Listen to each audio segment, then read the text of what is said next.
Welcome to आई सिंधा channel. पिछले कुछ वीडियो में हमने वेक्टर डिफरेंशिएशन के बारे में जाना, लेकिन इस वीडियो में हम वेक्टर इंटीग्रेशन के बारे में जानेंगे।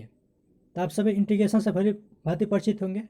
हम इंटीग्रेशन को एंटी डेरिवेटिव भी कहते हैं, अर्थात अगर हमारे पास कोई एक फंक्शन दिया हुआ है, उसका हम डेरिवेटिव करते हैं तो एक न्यू फंक्शन प्राप्त हो जाता है। अगर वह न्यू फंक्शन का अगर हम इंटीग्रेट कर देते हैं तो वही पुराना वाला फंक्शन प्राप्त हो जाता है, जिसे हम इंटीग्रेशन कहते हैं। ओके, लेकिन यहाँ पर हमें वेक्टर इंटीग्रेशन पढ़ना है, अर्थात वेक्टर वो क्वांटिटी होती है जिसमें मैग्नीट्यूड के साथ डायरेक्शन होता है, तो हमें उसका इंटीग्रेशन करना है। ओके, तो वेक्टर इंटीग्रेशन का डेफिनेशन देख लेते हैं। यहाँ पर दिया हुआ है, let small F T and capital F T be two vector function of a scalar variable T such that the derivative of capital F T equals to small F T. Okay, अर्थात हमारे पास एक small F T और capital F T दो vector function दिया है जो scalar variable T का फंक्शन है, तो उसको हम इस फॉर्म में लिख सकते हैं, the derivative of capital F T equals to small F T लिखा जा सकता है। Where capital F T is called the integral of small F T with respect to T, we write the integration of small F T D T equals to F T capital F T. Okay, अर्थात हमारे पास कोई एक small F T दिया हुआ है और capital F T दिया है, दो एक स्केलर वेरिएबल टी के फंक्शन है, तो हम इसको डेरिवेटिव के फॉर्म में लिख सकते हैं, the derivative of capital F T equal to small F T, जहाँ पर capital F T is called integral of small F T with respect to T, we write the integration of small F T D T equals to capital F T. अर्थात जो हम 12th में देखे थे वही same यहाँ पर भी हो रहा है कि अगर कोई हमारे पास फंक्शन है, उसका हम डेरिवेटिव किए हैं तो न्यू फंक्शन प्राप्त हुआ है, और न्यू फंक्शन का अगर हम इंटीग्रेशन कर दिए हैं तो वही ओल्ड वाला फंक्शन प्राप्त हो गया है, अर्थात यहाँ पर भी वही एंटी डेरिवेटिव रूल फॉलो हो रहा है। ओके, तो चलिए आगे देखते हैं। आगे यहाँ पर दिया हुआ है, if C is any arbitrary constant vector independent of T, अर्थात यहाँ पर कोई एक सी वेक्टर है जो scalar quantity scalar variable T का इंडिपेंडेंट है, तो उसको हम इस फॉर्म में लिख सकते हैं, the derivative of capital F T plus C equals to small F T implied that the integration of capital F T D T equals to the integration of small F T D T equals to capital F T plus vector C. Okay, यहाँ पर जो F T है, call the integral of small F T and the constant vector C is called the constant of integration, अर्थात ये जो capital F T है हम small F T का इंटीग्रल बोलेंगे, और जो कैपिटल सी है ये इंटीग्रेशन का कांस्टेंट है। इसका प्रूफ भी देख लेते हैं कि कांस्टेंट का यूज क्या होता है, कैसे होता है। तो यहाँ पे एक एग्जांपल दिया हुआ है, the derivative of 2x² plus 2 equals to 4s। ये हम स्केलर क्वांटिटी के रूप में लिए हैं, तो हम 2x² प्लस 2 का डेरिवेटिव करते हैं तो क्या फाइंड आउट होता है, 4x फाइंड आउट होता है। अगर हम 4x का इंटीग्रेशन करते हैं तो क्या होगा, integration of 4x dx equal to 2x² होगा। लेकिन यहाँ पर हम देख रहे हैं कि 2x² is not equal to 2x² plus C, और हमारे पास जो डिफिनीशन था वो क्या था, एंटी डेरिवेटिव। अगर हमारे पास कोई फंक्शन है उसका डेरिवेटिव करते हैं तो न्यू डेरिवेटिव फाइंड आउट होता है, फंक्शन फाइंड आउट होता है, और न्यू फंक्शन का हम इंटीग्रेट करते हैं तो ओल्ड वाला फंक्शन फाइंड आउट होना चाहिए, लेकिन वो यहाँ पर नहीं हो रहा है।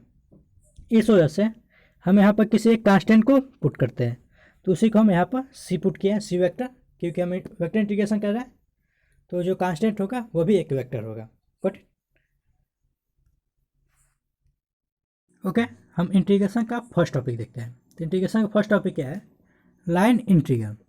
ओके, तो इसका डिफिनेशन देखते हैं, any integral which is to evaluated along a curve is called line integral। अर्थात हमारे पास कोई एक फंक्शन दिया हुआ है, उसका हम इंटीग्रेशन किसी कर्व के अलॉन्ग फाइंड आउट करते हैं तो उसे हम लाइन इंटीग्रल बोलते हैं। जैसे दिया हुआ है, suppose F X Y equal to f1 i cap plus f2 j cap plus f3 k cap is a vector point function defined and continuous along c, then the integral along c from a to b is written as the integration of f dr from a to b equals to the integration of F D R along C लिखा जा सकता है। Okay, यहाँ पे एक चीज़ हम देख सकते हैं, यहाँ पर एफ डी आर जो है इन दोनों के बीच में डॉट प्रोडक्ट है, और यहाँ पर जो एफ डी आर का वैल्यू होता है this is defined by I cap D X plus J cap D Y plus K cap D Z, इसका वैल्यू होता है। ओके, जहाँ पर भाई डी आर आएगा वहाँ पर हम डॉट प्रोडक्ट के रूप में इसे अप्लाई करेंगे। इस पर आधारित एक हम क्वेश्चन ले लेते हैं। यहाँ पास एक क्वेश्चन दिया हुआ है, if vector F equal to 3xy I cap Y square J cap, determine the value of the integration F T R along C where C is the curve y is equal to 2x square in the xy plane from 0 0 to 1 0। हाँ, बस एक question है, vector F equal to 3xy I cap plus Y square J cap, तो हमें F D R along C का value find out करना है, अर्थात हमें लाइन इंटीग्रेशन फाइंड आउट करना है, वह भी कर्व सी के अलॉन्ग जिसका वैल्यू दिया है Y equal to 2x square. Okay, तो हम पहले y equal to 2x square का ग्राफ बना लेते हैं। तो ये ग्राफ है y equal to 2x square का, आप आराम से बना सकते हैं। तो सॉल्यूशन इसका स्टार्ट करते हैं। सॉल्यूशन है, given that y equal to 2x square equal to C, ये सी का वैल्यू दिया हुआ है, on differentiating dy equal to 4x dx हो जाएगा। ओके, वी नो दैट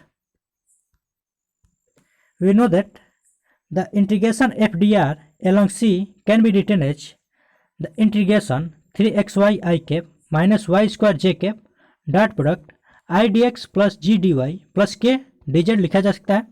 यहाँ पर हम जो ये वैल्यू पुट किए हैं, ये f का वैल्यू है डॉट प्रोडक्ट, और ये जो वैल्यू है ये dr का वैल्यू है, अभी आपको ऊपर बताया गया है। अब यहाँ पर हम इन दोनों वैल्यूओं का, दोनों फंक्शन का डॉट प्रोडक्ट निकालेंगे। तो डॉट प्रोडक्ट निकालेंगे तो क्या होगा, 3xy dx हो जाएगा, 3xy I cap dot product I D X का वैल्यू होता है 3xy dx हो जाएगा, और वैसे ही J cap into J cap अर्थात J cap dot product J cap equal to 1 होता है, तो वो वैल्यू यहाँ पर पुट करेंगे तो क्या होगा, वाई स्क्वायर डी वाई हो जाएगा। ओके, लेकिन हम यहीं पर आई cap dot product J cap करेंगे तो ये 0 हो जाता है, तो उसका वैल्यू यहाँ पर पुट करने का कोई फ़ायदा नहीं। ओके, अब यहाँ पर हम क्या करेंगे, यहाँ पर Y equal to 2x square है एंड डी वाई का वैल्यू हम 4x dx फाइंड आउट किए हैं। तब इस वैल्यू को, ये जो फंक्शन है इसमें हम y को रिप्लेस कर देंगे इस वैल्यू से, और dy को रिप्लेस कर देंगे 4x dx से रिप्लेस करेंगे, तो क्या पाएंगे, the integration from 0 to 1 3x, और y को रिप्लेस कर रहे हैं 2x स्क्वायर से, तो उसका यहाँ पर वैल्यू पुट कर दिए तो क्या होगा 3x 2x स्क्वायर dx हो गया, माइनस y का वैल्यू रिप्लेस करेंगे 2x स्क्वायर का whole square multiply by D Y का वैल्यू 4x dx हो गया। ओके, अब हम 3x 2x स्क्वायर को मल्टीप्लाई करेंगे तो क्या पाएंगे, 6x क्यू dx पाएंगे, minus 2x square whole square multiply 4x का वैल्यू क्या होगा 16x क्यू dx हो जाएगा। अब हम यहाँ पर क्या देख रहे हैं, ये जो वैल्यू आ गया एक सिंपल इंटीग्रेशन आ गया जो हम 12th में करते थे, तो इसे कर लेंगे यहाँ पर सिंपल हिसाब से। तो integration from 0 to 1 6x cube minus 16x to power 5 dx हो जाएगा, dx के रिस्पेक्ट में करना है। ओके, तो इसको हम इंटीग्रेट करेंगे तो क्या होगा, 6x के इंटीग्रेशन क्या होता है 6x to power 4 divided by 4 होगा। Okay, minus 16x to power 5 का इंटीग्रेशन होगा 16x to power 6 divided by 6 हो जाएगा फ्रॉम 0 to 1, ये डेफिनेट इंटीग्रल है। अब यहाँ पर हम पहले अपर लिमिट पुट करेंगे, माइनस लोअर लिमिट कर देते हैं, तो हम यहाँ पर डायरेक्ट वैल्यू पुट कर दिए। तो अपर लिमिट पुट करेंगे तो क्या होगा 6/4 हो जाएगा, और जब यहाँ पर लोअर लिमिट 0 है और यहाँ पर हम जब 0 पुट करेंगे तो 6 इंटू 0 हो जाएगा, तो इसे लिखने की कोई फ़ायदा ही नहीं। तो ये हो जाएगा 6/4 माइनस 16/6, यहाँ पर भी वो वैल्यू पुट करेंगे तो 16/6 हो जाएगा, और इसे सिंप्लीफाई करेंगे तो क्या होगा 18 minus 32 divided by 40 12 equals to minus 14/12 equals to minus 7/6। ये जो हमारा वैल्यू है वो जो हमारे पास फंक्शन दिया था vector F equal to 3xy I cap minus Y square J cap का लाइन इंटीग्रल अर्थात F D R along C का वैल्यू है। ओके, तो कुछ इंपॉर्टेंट हमारे पास एक्स्ट्रा टर्म है, देख लेते हैं। तो डिफिनेशन है the circulation if C is a simple close curve that is a curve does not intersect itself anywhere then the tangent line integral of f around c is called the circulation of f about c. It is often denoted by the closed integration fdr। अर्थात हमारे पास कोई एक simple C curve दिया हुआ है, close curve दिया हुआ है, अर्थात एक कोई ऐसा कर्व है जो अपने आप को कहीं भी इंटरसेक्ट नहीं करे।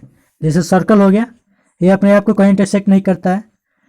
जैसे एक पैराबोला आ गया, ये पैराबोला है, ये अपने आप को कहीं इंटरसेक्ट नहीं करेगा, लेकिन ये क्लोज नहीं है। सॉरी, ये जो पैराबोला है क्लोज नहीं है, लेकिन जो सर्कल है ये क्लोज कर्व है। चाहे एक एक्स्ट्रा कोई कर्व बना देते हैं, जैसे ये कर्व हो गया, ये क्लोज कर्व है लेकिन अपने आप को कहीं इंटरसेक्ट नहीं कर रहा है। तो ऐसे कर्व का हम टेंजेंट के long line integral find out करते हैं, उसी को वेक्टर एफ का सर्कुलेशन बोलते हैं, जिसे close integral F D R से रिप्रेजेंट किया जाता है। ओके, और नेक्स्ट टर्म है work done by a force. तो इसका डेफिनेशन है suppose a force act on a particle is displaced along a given path C or along a given arc A B, then work done by the F is given by line integral W is equal to FDR along C is equal to FDR along A to B लिखा जा सकता है। अर्थात अगर हम suppose कर लेते हैं एक कोई पार्टिकल है, उस पर हम फोर्स F अप्लाई करते हैं और उसमें कुछ डिप्लेसमेंट आ जाता है along C के रिस्पेक्ट में, तो हम उस फंक्शन का लाइन इंटीग्रल फाइंड आउट करते हैं और उस लाइन इंटीग्रल को हम वर्क डन बोलते हैं, जिसका डिफिनेशन है W equal to F D R along C equal to written as integration F D R from A to B लिखा जा सकता है। ओके।